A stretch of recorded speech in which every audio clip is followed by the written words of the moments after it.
All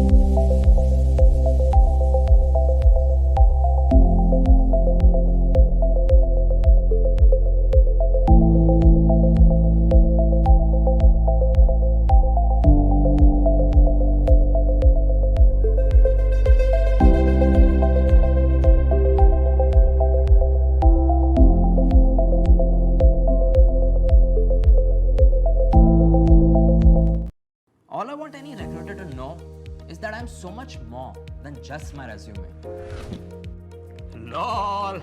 Come on! We both know that all these recruitment platforms are only designed for the companies to get what they want. They don't care about candidates like us. Not all, buddy. Have you heard of TAG? Karan Roy, data scientist. Tag score 96%. Interesting. That's me. And thanks to TAG, now she knows all about my functional, behavioral, technical, and all other relevant skills. TAG indeed is a game changer for me.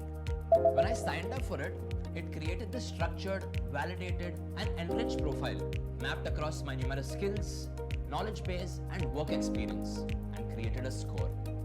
My TAG score. The score and profiling help me present my best professional version to any employer. They can easily find what they need, and if I'm the right fit, my profile shows up instantly.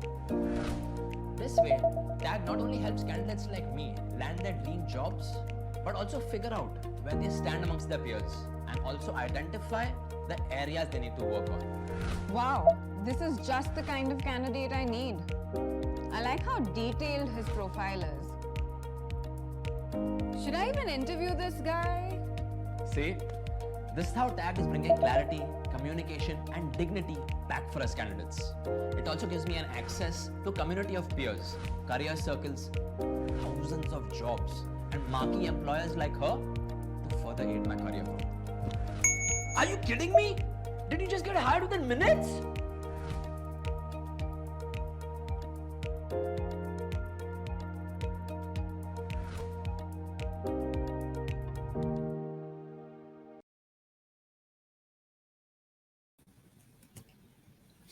Hello, everyone. Good afternoon. Thank you so much for joining me today on this warm Thursday noon. On behalf of TAGT and Honeywell team, I'm pleased to welcome you all to the 23rd episode of Career Circles Live. My name is Neha Bali, and I'll be your host for today's session. Career Circles is an exclusive talent community by TAGT.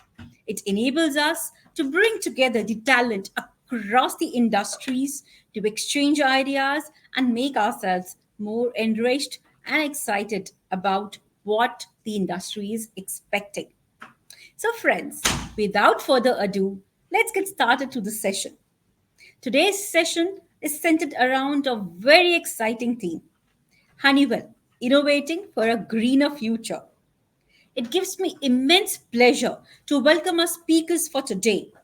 We have with us Suvrendra Chakraborty. Suvrendra is a senior manager, technical sales for refining and sustainability technologies. He's based out of Gurgaon, UOP India office. He's also serving as a single point of contact for UOP's hydroprocessing technology globally. Suvrendra has overall 22 years of experience in oil and gas industry. He has been with Honeywell UOP from last 17 years, and he has spent 12 years in engineering, hydroprocessing technology, and last 5 years into technical sales organization. Suvrendra has done his BE in chemical engineering from Jadavpur University, Kolkata. Suvrendra is also a certified energy manager, IICHE member, and a certified Honeywell Six Sigma Green Belt. Welcome to the session, Suvrendra. Thank you. I would like to now welcome our next speaker for today's session. We have with us Priyanka Karan. Priyanka is the Engineering Manager, Field Services for Energy and Sustainability Solutions, and she's based out of UOP India office, Gurgaon. Priyanka has overall 15 years of experience in oil and gas industry. She has been with Honeywell UOP for more than 9 years, out of which 8 years are being into engineering and process control group. and last 1 year, she is with Field Services Organization. Priyanka has done her BE in Instrumentation and Control Engineering. She is also a TUB SUD certified functional safety engineer and certified in Honeywell Six Sigma Green Belt. Pleasure to have with you us, Priyanka. Thank you. Thank you, Neha. At Honeywell, we strongly believe that the future is what we make it. So join us in watching this video to gain insights into how Honeywell is tackling some of the most exciting and challenging projects in our ever-changing world. The world's changing. Automation's growing. Productivity's soaring. Innovation's accelerating. At Honeywell, it's a familiar story. Because we've always adapted to be changing the way the world works. Developing more efficient processes, devices, and systems for vital industries. Today is no different. We're leading the charge as industry undertakes digital transformation. Developing software, services, and the digital solutions that set the pace for an ever-changing world. Now we detect toxic gas by listening for it. Build predictive analytics that maintain jets while they fly. Streamline e-commerce with artificial intelligence. Connect and transform massive buildings with advanced software. Safeguard critical infrastructure with intuitive cybersecurity. And create experts in field repairs through augmented reality. Honeywell continually promotes its culture of creativity, speed, and agility. To be ready for anything. To change everything. To change the way the whole world works.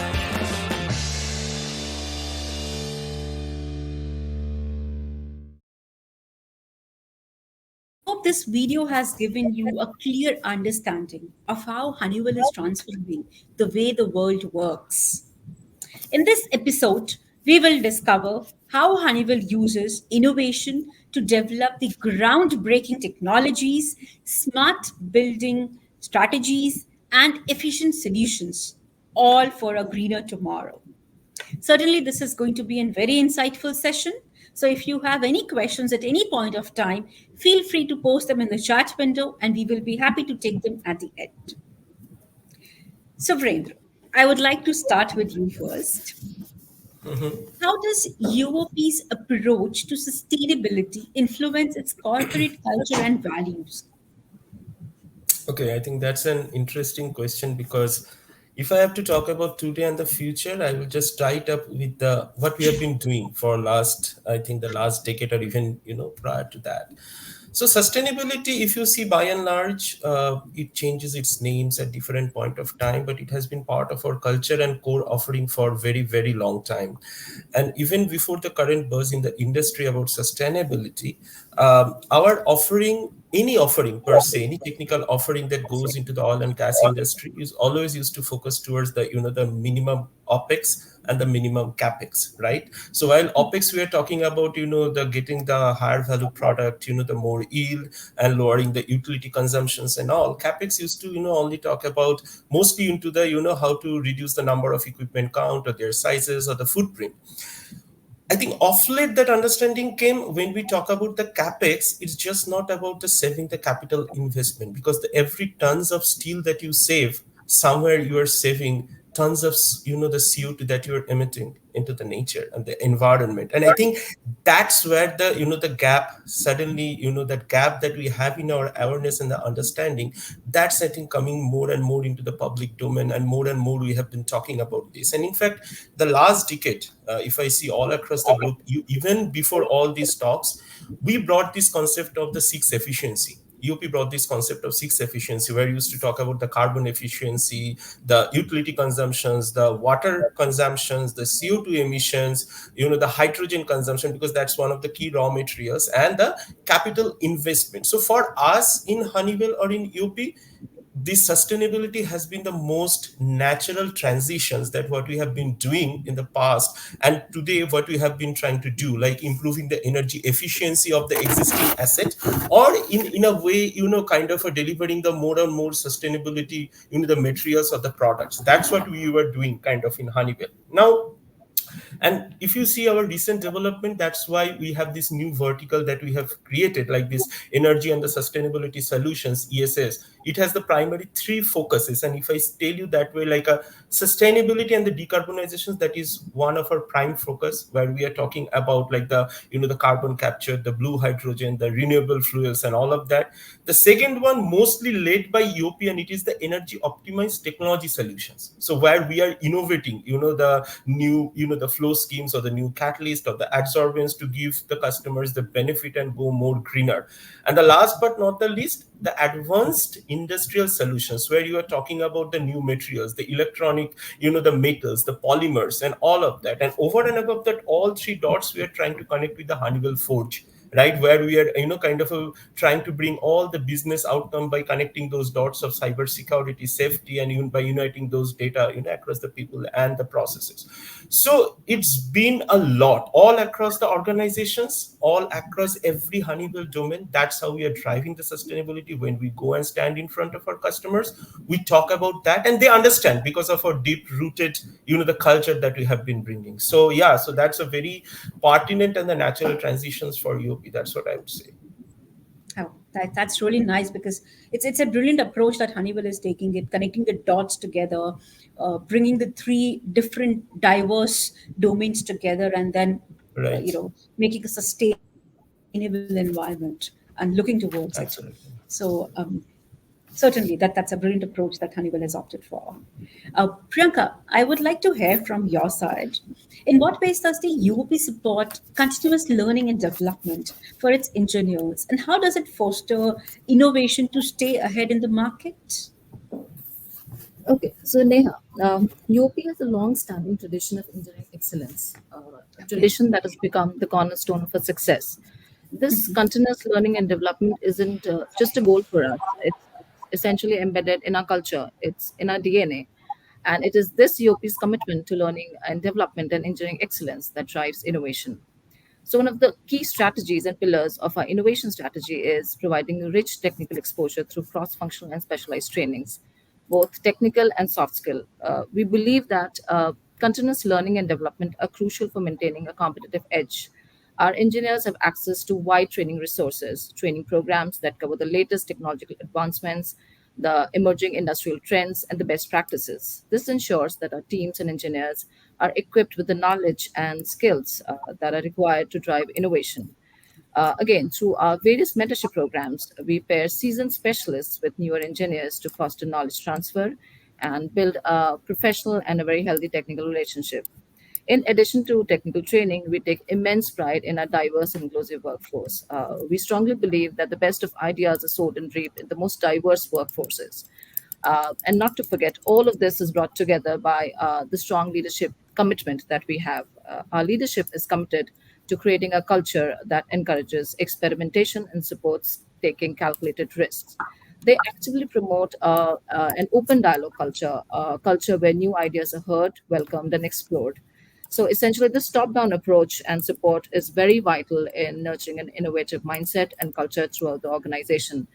So, if I can summarize, it's the approach to innovation through L&D is multifaceted, right from involving a continuous training, rich technical exposure, to a diverse and inclusive workforce, a collaborative work environment, and a strong leadership support.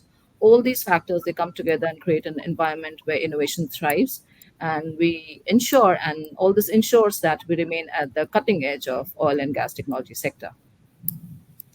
That's really nice. It's a beautifully spoken, Priyanka. And now I can understand that every time we have to push our people to scale up so that they are at the cutting edge in the industry, right? That's what you meant to say. Yeah, yeah. So, Vrinder, you have Definitely. grown in this environment. You have grown in Honeywell. So, any particular project that you can describe which UOP's technology has made a significant difference in the environmental conservation? Oh, I think it's so many, and it's like if you have to like pick and choose from the haystack, it's like many. So I'll give you not just one. I will give you very two pertinent, the Sure. examples, because then the people will be able to relate it to. So one is that nowadays all across the globe, if you see that way, the customers they are trying to actually look for some low carbon solutions, or even eliminating carbon at its source itself, because if there is no carbon and the fuel that you're burning, then there is no CO2. I think that's a fundamental approach. So that's why the demand of hydrogen as a fuel has been grown, significantly, all across the globe. And I think it has been a part of the focus for many, many years now. But the fundamental problem, it was like, how to transport this hydrogen from one place to the other place, because it's about the safety and the overall the cost associated with it. Now, like we say, we have like our smart cookies, right? So I think all the smart cookies, they just look into these problems like into an opportunity for an innovative solution. So what we did, we actually converted one of our age-old technology, which names basically the toluene hydrogenations. So what we did in the hydrogen in the low cost areas, means where the hydrogen cost of hydrogen generation is low, where you use this hydrogen to actually hydrogenate this toluene into the methyl cyclohexane. And now methyl cyclohexane is one such compound that it can be stored very easily as a liquid form in atmospheric conditions. So now it's very easy. This hydrogen can be stored, and then it also enables you to large volume of transportation of that hydrogen by using this existing port and whatever the refining and the shipping infrastructure, and you ship it to the area where hydrogen is very expensive as a fuel. And once you ship it over there, what you do now, again, you use UP's technology, which names is UP's methyl cyclohexane dehydrogenation process, where actually you form the toluene and take out this hydrogen. And this is a so beautiful concept, and it's basically integrating two regions, the concept of being the production of low cost to the the demand where the demand is high. And we have been doing several such projects, specifically, I will not name specific customer, but several of such projects all across the southeastern the part of the world, and all of that, and that we have been doing, and it's been very, very successfully going. The second, I think, which industry will be very much able to connect the dot, is like the sustainable aviation fuel, or the SAF. And I think that's the very big buzzword right now in the industry. And we all know the demand of jet, the way it has been growing over, and the way it's been projected all throughout towards 2050, I would say, it will be growing. There is no doubt about that. But the problem is that at the same time, you have to reduce the CO2 emissions. Now, how to do that? Right? So that's where basically this SAP, that way you produce the sustainable aviation fuel through the route of biomass, or even the eSAF, where basically you are producing, kind of a CO2 conversion into this, this renewable source as an energy supplier. So that we have been recognized as one of the most successful way that you can bridge this gap. So for UP, whether you are converting this biomass into the, the SAF, or the CO2 into the SAF, so we have two recognized part, and both the paths been already approved by ASTM. So one, and in both cases we have our technology. So for example, for biomass to SAF, like you go through the path of like a biomass to ethanol, and then ethanol to jet. So we already, UP has the technology over there. And the other path is where is the biomass of the CO2. You basically produce the FT liquid, the Fischer-Tropsch liquid. And once you have those, those Fischer-Tropsch liquid, which is nothing but those paraffinic chain, you just hydrocrack it back to the SAF range of material. And we have been successfully doing that. And if you are following news, and so recently a news came out in the market, and I think is a press release done both jointly by Honeywell and the DG Fuel, that they have actually adopted this Honeywell's technology, and it will be used to make sustainable aviation fuel that is a 90% less, the carbon intensive. And also this technology will be able to produce 3 to 5% more SAF than any of our peers in the market. And overall, it will reduce the overall capex by almost 20%, because you are using UP's innovative technology. So I can talk about, I think, the full day all about all the technologies, but yes, these are the two significant areas right now. The most of the development work is going on, and we have been successfully collaborating with our customers and the partners all across the globe. Thank you, Suvrendra. That's such an interesting update that you shared with us. Yes, you rightly said that aviation fuel is now a trend in the market, and conversion of a biomass into an aviation fuel, and then Honeywell taking the lead into it, is certainly going to bring Honeywell to the top notch. And it's going to be cost effective also for in the aviation industry, for sure. We are aware that Honeywell's priority pillar, one of the priority pillar, is inclusion and diversity. And our viewers will be more interested to know, Priyanka, from your side, that how this UOP's commitment towards diversity and inclusion is manifested in its engineers, I mean, especially in the engineering domains. Okay. So as you said, Neha, DNI, diversity and inclusion, it is the most nurtured belief. It is, if I can say, at the heart of our organization. And we truly believe that DNI, diversity and inclusion, they are just not ethical imperatives, but as I said, they're critical drivers to innovation. So this idea and belief penetrates at all level, at all pockets, in all sectors in our organization.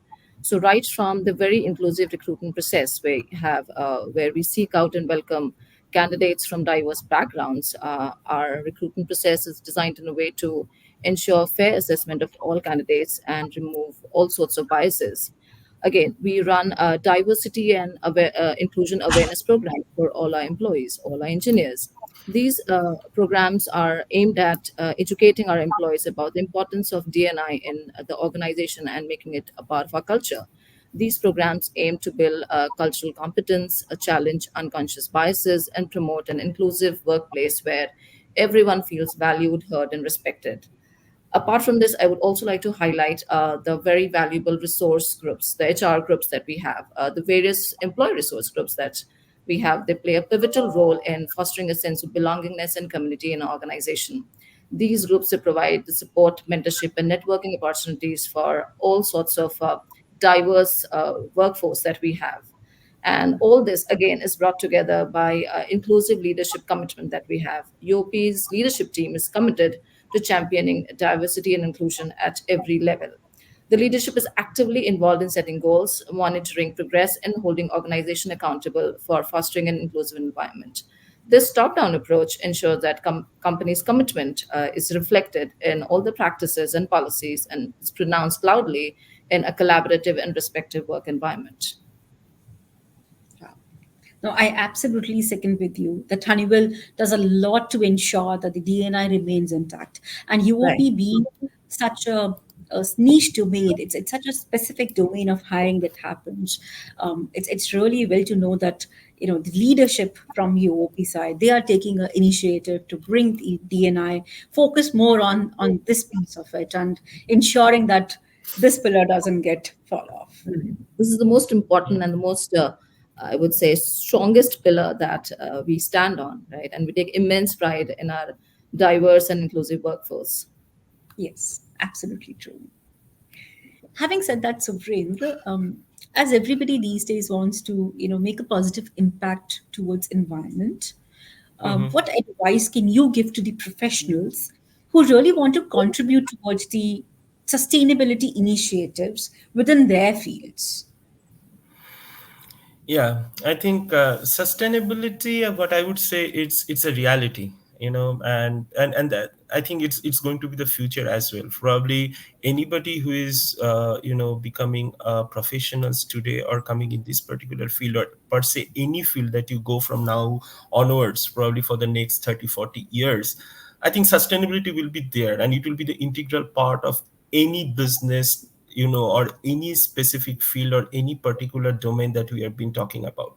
And because we have to accept nature's mandate, and we have to find the way, it is kind of suits to the nature, it's environment friendly. And I think it's our legacy. That's what we have to. Now the thing is that what I will tell all the young professionals specifically, it's more about the mindset, and starting from your very college days.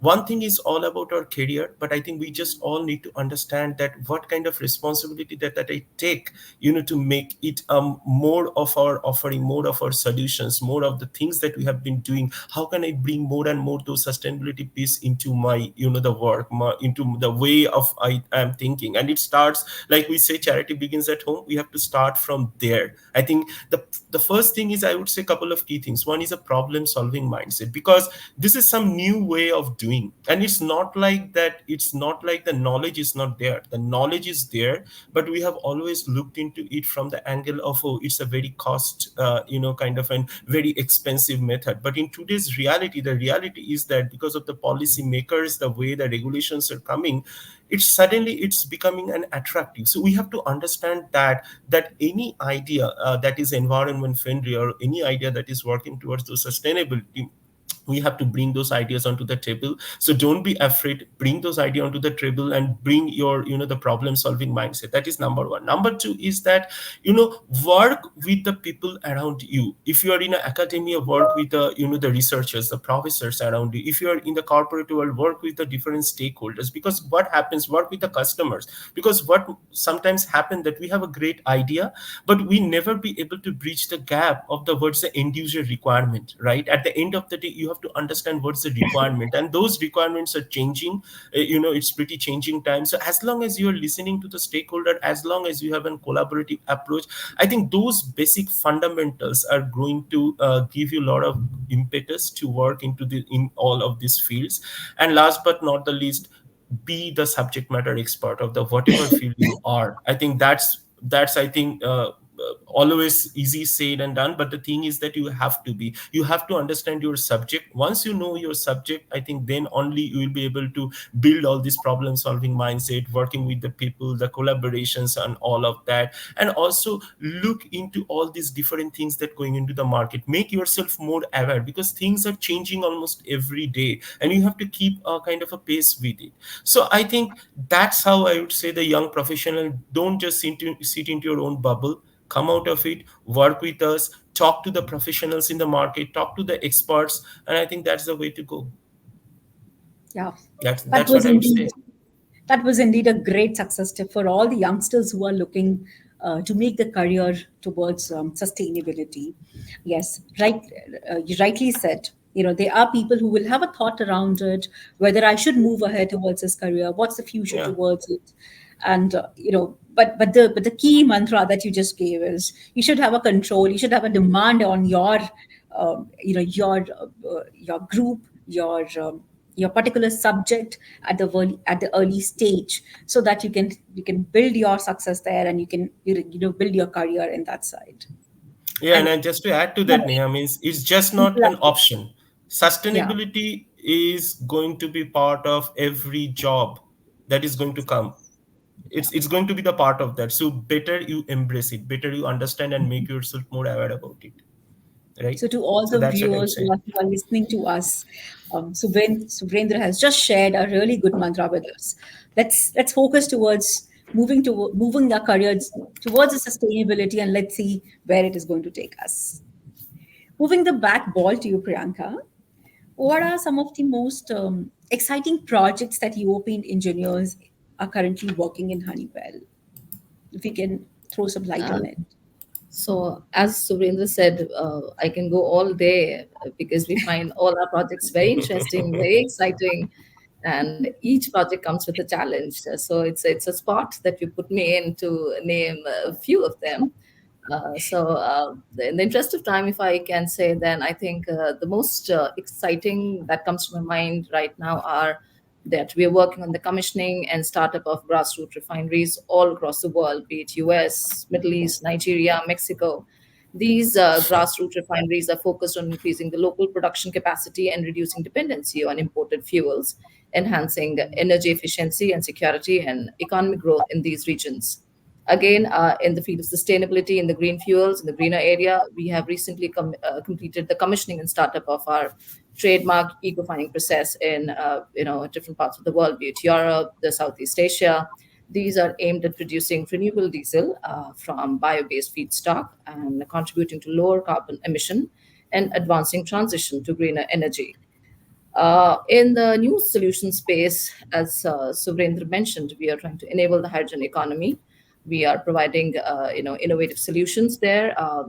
The solutions are called LOHC, and these are aimed at transporting large volumes of hydrogen across the world using the existing, infrastructure and minimizing the project cost, and without, the need of the large scale hydrogen storage. So yeah, these are something that come into my mind right away.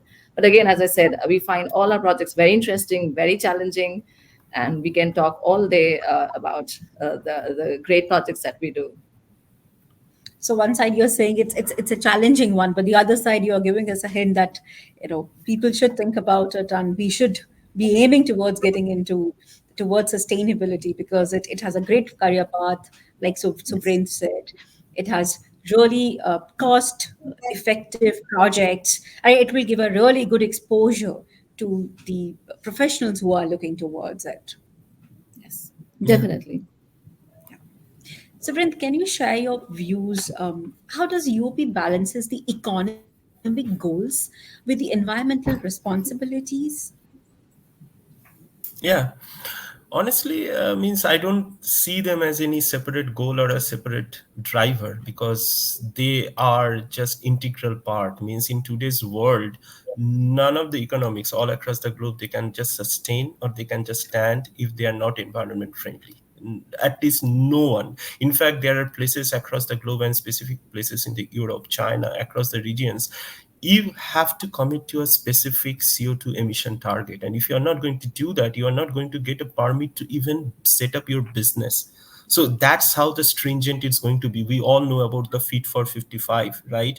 How the Europe mandating, the usage of the renewable fuels or the SAF into the market, right, by 2030. So there are a lot of those, the stringent targets, and a lot of those. I think one of the area what is happening, that there has been still a kind of an, I would say, disparity between the regulations, the carbon credit across the different regions and different places. But I think more and more the policymakers and regulators, they are talking about that, the more and more that is become standardized, almost every single project. So I was listening what Priyanka was saying, and I can tell you, almost every single day I am getting a call from somewhere across the globe that somebody wants to do something with some renewable fuels, whether it's a biomass, whether it's an bio, the biofeed, whether it's an CO2 or anything. So that means customers are constantly thinking about it. They are ready to invest, and it may not be eventually at the very beginning, may not be a big investment, because everybody is skeptical.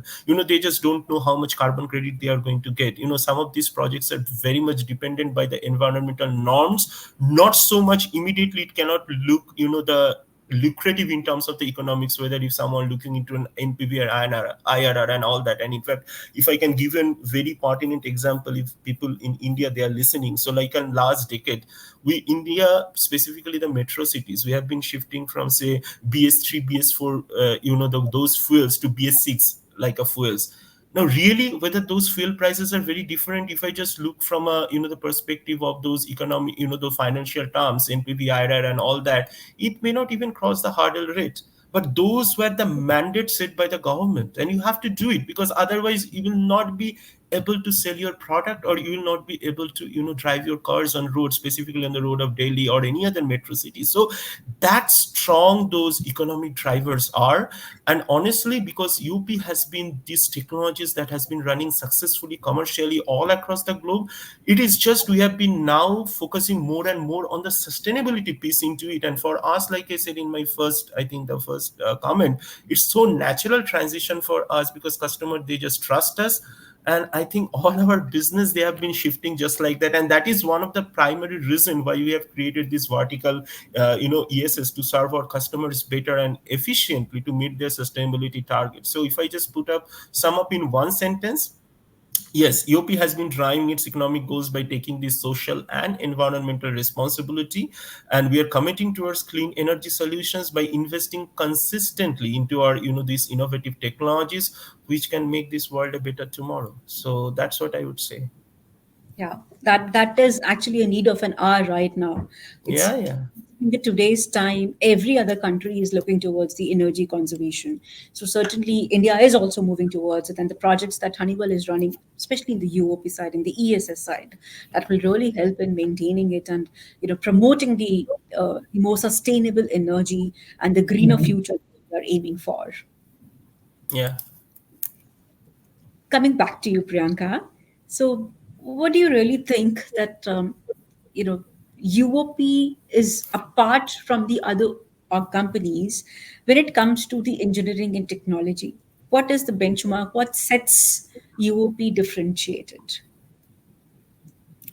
I think, Neha, all that Suvrendra and I talked about, a culmination of all that is totally what sets us apart. But if I have to phrase it and word it, I would say UOP's unique culture of innovation, our significant investment in employee development and upskilling, our dedication to sustainability, our focus on practical, impactful, and powerful solutions are what truly sets us apart and keeps us a notch higher in the engineering and technology sector from our competitors.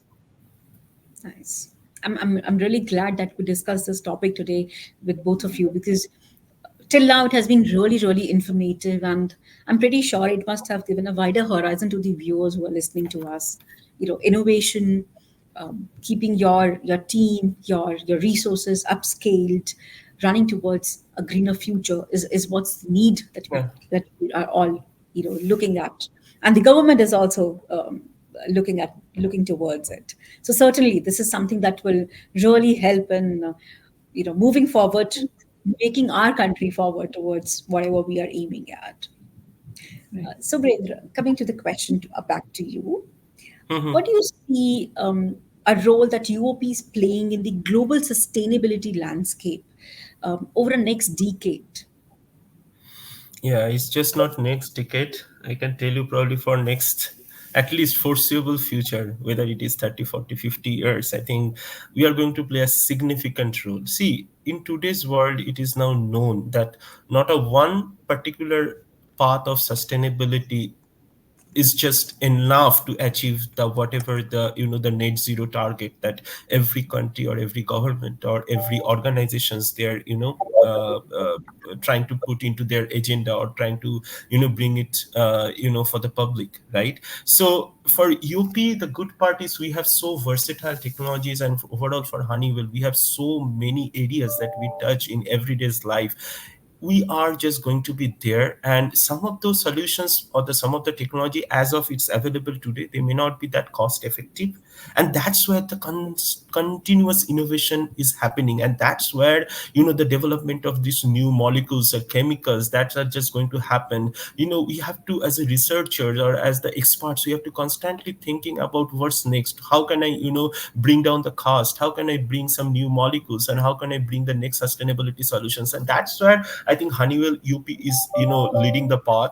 And if I just tell you the where we are five specific areas, if you see that way, if I just broadly try to summarize five specific areas where you are basically going to grow in the sustainability specific technology solution. One is the renewable fuel.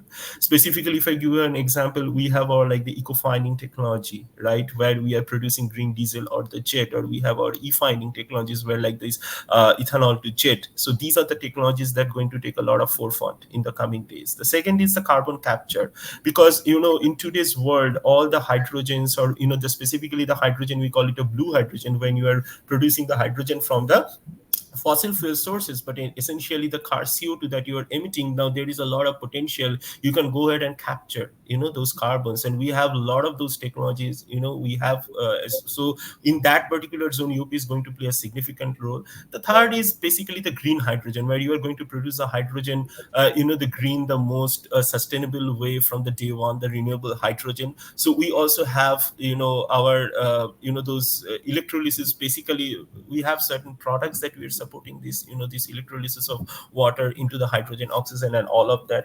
The next is the plastic circularity. I think where Honeywell upcycle plastic recycling, that increases this plastics, the circularity. We have been playing a significant role over there, specifically in US and Europe, some of those places.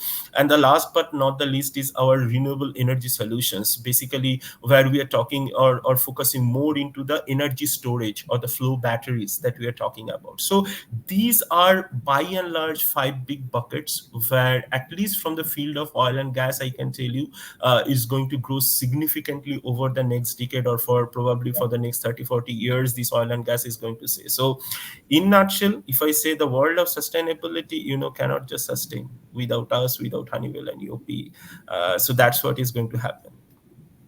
So that's a commendable job that Honeywell UOP team is doing, and certainly it was really enlightening to know that the five domains that you discussed, the five different key areas that you discussed about Honeywell UOPs. If that all come together, if all the dots are joined together, then it really cannot stop anywhere that Honeywell cannot grow.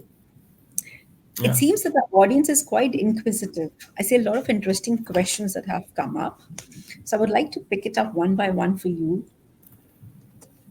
Okay, the first one that comes. How does Honeywell bridge the gap between the cutting edge sustainable technologies and large scale real world implementation?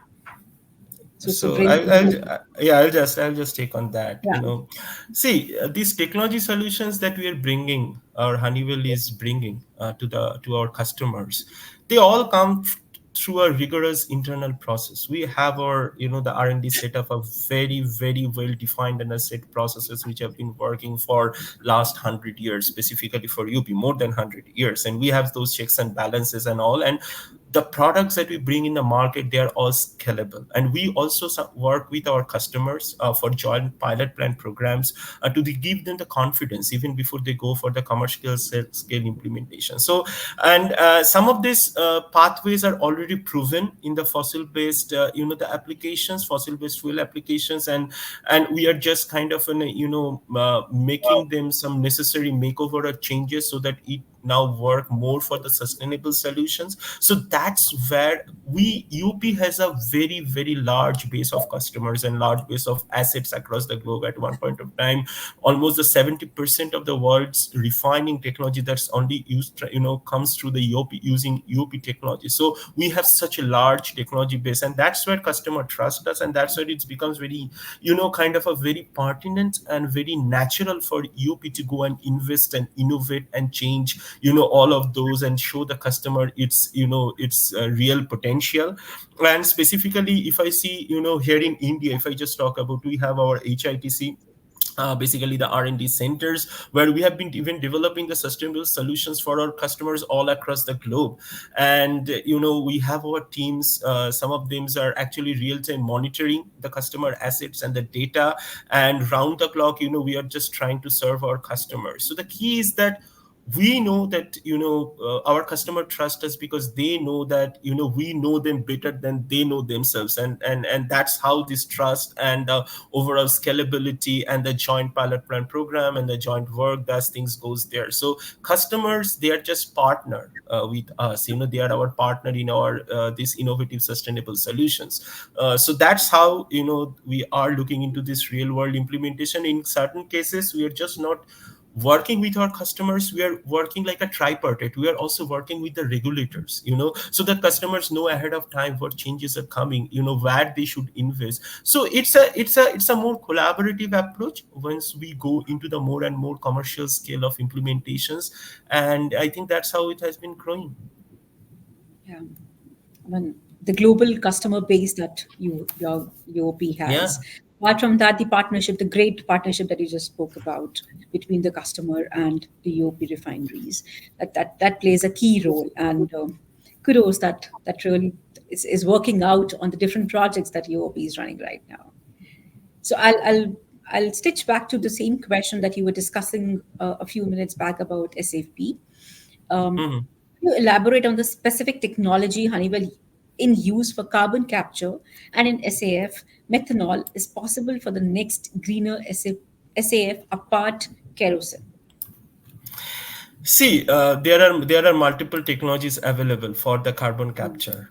Means starting from, if I just talk about how to, we have like our solvent-based solutions when we are talking about, kind of the capturing, basically, taking the purify and these gases and take out, the most purified form of the CO2. We have our CO2 PSS. So a lot of those technologies, and we are also working with a couple of licensors in the market. There are joint ventures that has been there.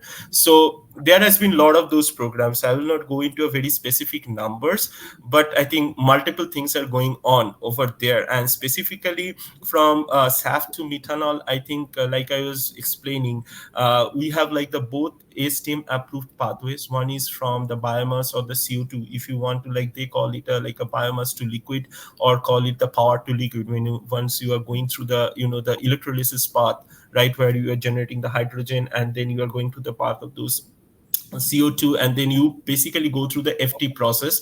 You just need to have those the reverse water gas reactions, where you are producing the CO molecules and the hydrogen, and then go to the Fischer-Tropsch process, where you are producing those long chain carbons and then FT liquids, which you crack back to the SAF range of materials.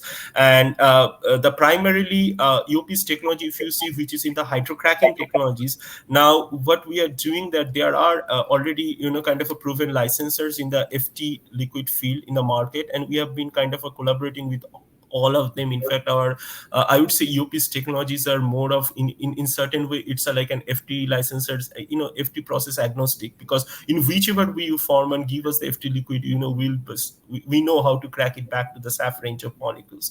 So yeah, there are multiple pathways, and right now the ethanol to jet is an approved pathway. Methanol to jet is not yet ASTM approved right now, if I'm talking as of today, but I think by Q3 and Q4 we know that it is going to be approved. In some cases, we are working closely with all these regulators, ASTM and all that, where we know ahead of time which technology is going to be approved. And if you see if you go to the market and you see all the patents that are coming out nowadays, 9 out of 10 are coming in these areas, and that's how the technologies are kind of evolving and growing. So for all the young professionals and anybody who wants to grow into this market, this is going to be there, and this is the reality.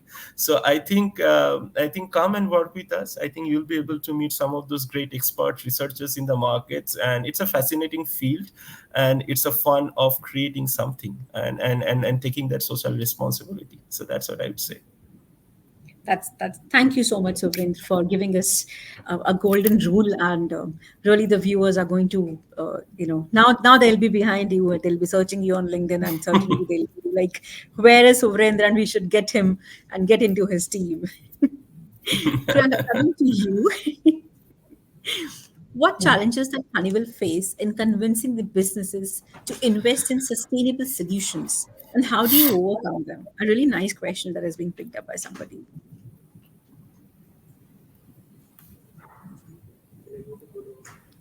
Is that for me? Yes, Priyanka. Yeah, always I can pick up, Priyanka. Means you just add, then I will just add on some few things over there. Sure. Feel free to add up. Yeah. I think the biggest challenges that our customers face, or we face in convincing the customer, is, I think, the infrastructure that they would need to add on to build on these sustainable solutions, right from getting the correct feedstock, right from getting the infrastructure to build up on these technologies that the technologies that we try to sell, the infrastructure that they would require. So our biggest convincing points are, I think, these 2 points, and we take a lot of space to convince them to come and bridge this gap, and take our technologies further, advance our technologies further. Suvrendra, if you would like to add something. Yeah, and added to that, like I said, sustainability, every customers, they understand then any next technology that they're going to select, it has to meet certain CO2 target, certain sustainability things. Without that, nothing is going to be approved, even by their board, their stakeholders. It's not going to be approved. But the problem, where it is, like I said, I think there is a big disparity in the way this you are going to get valued, like how you are going to get the carbon credit. I think there are, the regulations and the norms across the globe is still not standardized. So there is a kind of a dilemma that what's the right time for bringing that investment, right? And so that's where a lot of transparent dialogue needs to happen with the customers to understand. And like I said, in some cases, it may not come like a multi-billion-dollar investment. It might be some small projects which will be like a proven, where you will see the benefits, which is good enough for you to go back to in front of your board, talk to your investors, and get an approval before you take the the next jump. So that's where this two-way dialogue, having the proven part or the robustness of the technology, and at the timing, I think a lot of these challenges that is going to come, where you have to work with the customers and understand their need, what makes them a successful to present their business case to their board. I think a lot of this collaboration just needs to happen. It's just not about the technology innovations, but all these financial aspect or the timing aspect also has to be taken care of. Okay, so the understanding of the customer and the collaborative approach between the customer and the organization, and that is Yes. what is really needed. Absolutely. Next one is another interesting one for both of you. How does Honeywell offerings cover green hydrogen production, automation, process technology, etc.?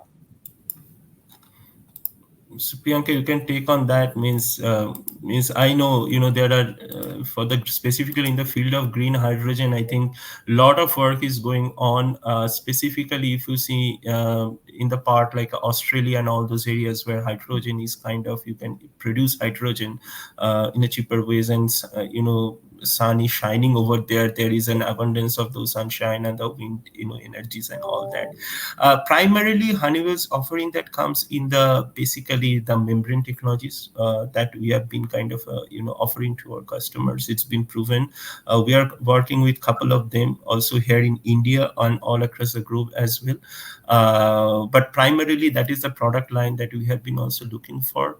And like I said, all this Honeywell has specifically, if I just see, the Honeywell connected solutions or the connected piece or Honeywell Forge, I think everywhere, wherever we are monitoring the data from our customers on a real-time basis, and anywhere we are seeing the gap, we are going back to our customers to connect those dots, how you can make your process more and more efficient. And it's like every, I think it's every CEO's or the leader's delight to have that one page dashboard for Honeywell, and you can actually see your entire refinery, your entire solutions, how we are going to make more money out of it, where you can squeeze, how to make those more valuable products. I think that's where we have been doing a lot of those fascinating work, and I think a lot of those dialogues are happening with our customers around that. So yeah, I think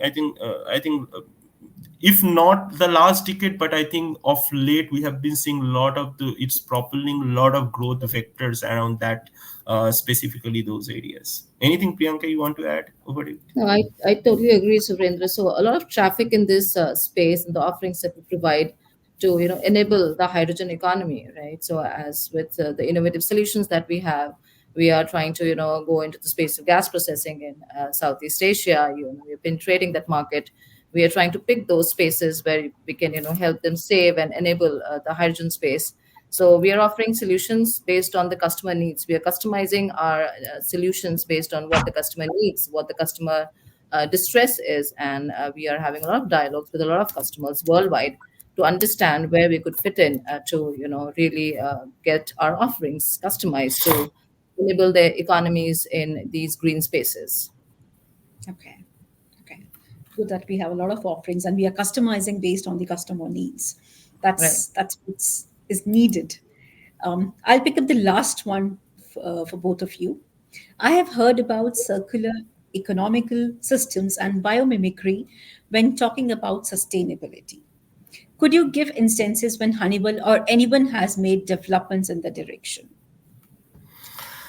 Yeah, I think, see, biomimicry, or this it's a mode of the work that has been going on. Like, okay, one thing about the circular economy, I was talking about those upcycle plastic circularity and all that.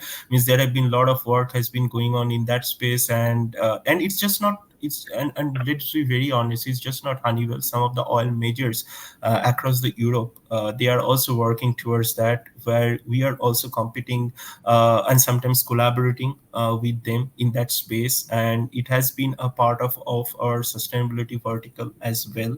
And in terms of biomimicry, yes, a lot of this work, how to make more and more cleaner fuels, in today's world.